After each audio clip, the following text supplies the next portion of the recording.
जानते हैं मैथ्स की वो कॉमन मिस्टेक जो अक्सर बच्चे करते हैं और एग्जाम में अपने मार्क्स गवा बैठते हैं।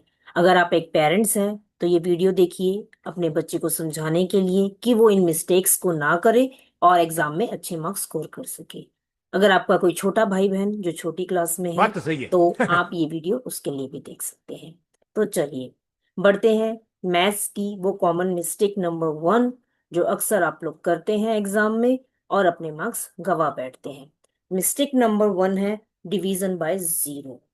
तो क्या मिस्टेक है वो? Let us start. जब भी हम किसी नंबर को जीरो से मल्टीप्लाई करते हैं we get the zero. This is the correct statement, है ना? Suppose the number is 7, multiplying it by zero will give you the zero. But क्या same formula same equation division पे भी applicable है? If a number, or we can say कि when a number is divided by zero still we get the zero, or the answer is something else? If a number is divided by zero तो क्या तब भी हमें zero ही मिलता है? नहीं, ये बिल्कुल गलत है। Actually number divided by zero is not possible. ये पॉसिबल ही नहीं है। आइए इसके पीछे का लॉजिक जानते हैं कि ऐसा क्यों होता है। तो focus on your mistake number 1 which is division by zero. Zero से डिवीजन पॉसिबल नहीं है। सपोज मैं कोई भी नंबर लेती हूँ 2, डिवाइडेड के लिए we use this symbol and zero, और मैं कहती हूँ ये पॉसिबल ही नहीं है।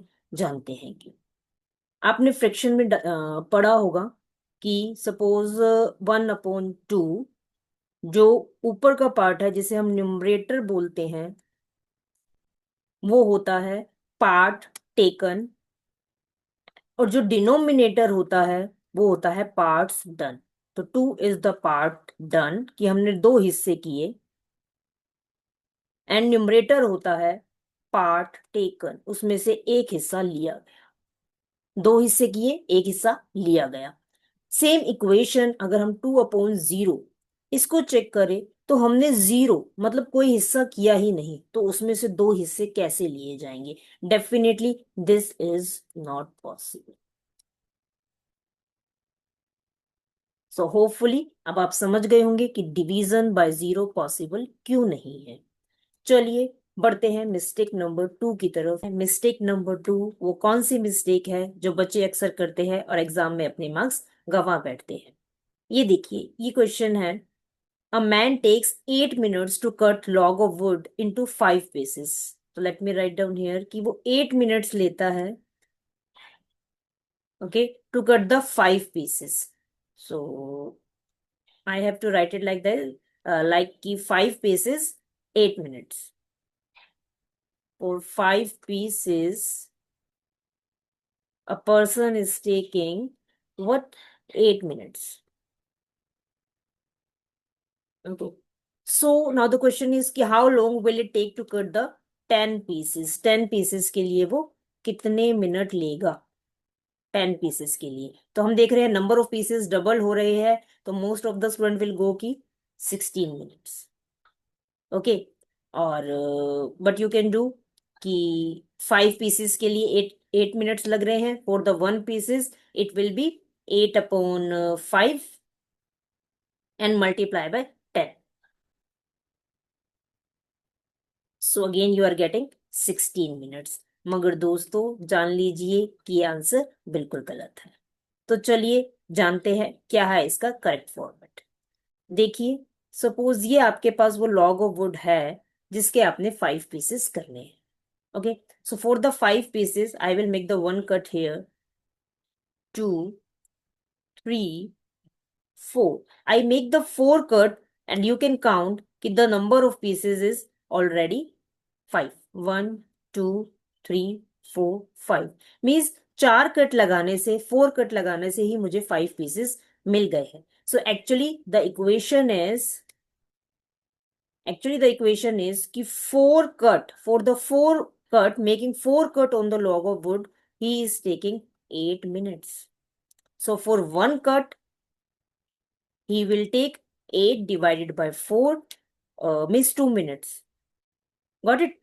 तो उसको जो 4 कट लगाए थे उसने, उसके लिए उसको 8 मिनट्स लगे थे, तो 1 कट के लिए उसको 2 मिनट्स लगेंगे। अब क्वेश्चन है 10 पीसेस करने हैं, so for the 10 pieces he will required 9 cuts. 9 cuts, 1 cut के लिए 2 मिनट्स, तो 9 कट के लिए answer will be 18 minutes, not the 16 minutes. तो 18 minutes is the correct answer. तो होपफुली आपको ये डिफरेंस समझ में आ गया होगा। चलिए बढ़ते हैं अपनी मिस्टेक नंबर 3 की तरफ। इसको क्लियर कर लेते हैं ताकि एग्जाम में हम अपने मार्क्स को कटने से बचा सके। चलिए मिस्टेक नंबर 3, आइए जानते हैं क्या है वो mistake number 3। This is our mistake number 3। सो अगर आप अपनी मिस्टेक्स पे फोकस करें तो ये बहुत इजी है जान पाना, और इनका सॉल्यूशन, इस मिस्टेक से बचा जा सकता है और बचाए जा सकते हैं अपने वो कटते हुए मार्क्स, जिनकी वजह से आप जो है क्लास में अच्छा स्कोर नहीं कर पा रहे इतने हार्डवर्क के बाद भी। चलिए मिस्टेक नंबर 3 है, अगर क्वेश्चन आता है subtract A from B, student क्या करेंगे? Write down A minus B. ये बिल्कुल गलत है। एक्चुअली जब फ्रॉम आ जाता है तो हमारी इक्वेशन ए माइनस नहीं बल्कि बी माइनस ए हो जाती है। This is the correct format. Suppose the question is subtract 7 from 10, और अगर आप कहते हैं 7 - 10, it will be the wrong answer. आपको करना है 10 - 7, 3 will be the correct answer. तो हमेशा फ्रॉम के बाद वाली डिजिट को हम पहले लिखते हैं in case of subtraction. Okay, so ये 3 वो कॉमन मिस्टेक्स है जिनके बारे में जानना बहुत जरूरी है ताकि एग्जाम में अपने कटते हुए मार्क्स को बचाया जा सके। और भी इंटरेस्टिंग वीडियोस और फैक्ट के साथ मैं जल्द ही आऊंगी। जुड़े रहिए हमारे चैनल से जिसका नाम है smiles and sounds with Neha. Comment section में जरूर बताना कि आपको अपने एग्जाम में अक्सर कौन सी मिस्टेक्स करते हैं और किस इन मिस्टेक्स में से कौन सी मिस्टेक्स का सॉल्यूशन जानना आपको सबसे ज्यादा इंटरेस्टिंग लगा। और बताइएगा क्या आप भी इन मिस्टेक्स को करके गुजर चुके हैं और अपने मार्क्स एग्जाम में कटवा चुके हैं। तो ये जानना हमारे लिए बेहद जरूरी रहेगा और इंतजार रहेगा आपके कमेंट्स का। जुड़े रहिए और देखते रहिए हमारे चैनल को जिसका नाम है smiles and sounds with Neha. Don't forget to like share subscribe our channel. Thank you.